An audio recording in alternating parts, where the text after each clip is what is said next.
Google Play Store not working. Let's not waste any more time and head right to it. So first thing you can do, there are few steps you have to do. So the first step you can do is switch off your phone completely and switch it on again.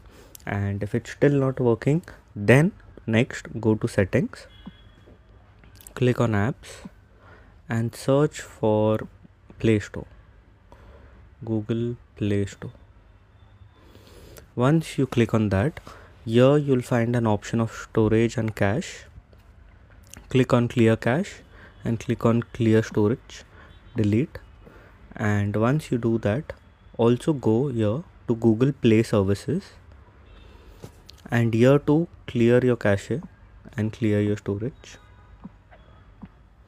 Once you do both the steps, most probably your Google Play Store will be working, and if it still doesn't work, then go back to Google Play Store, click on Force Stop, then click on OK, then click on Disable app, and then click on Enable app.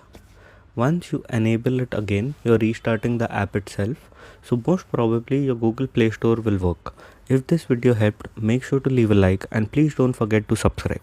Thanks for watching.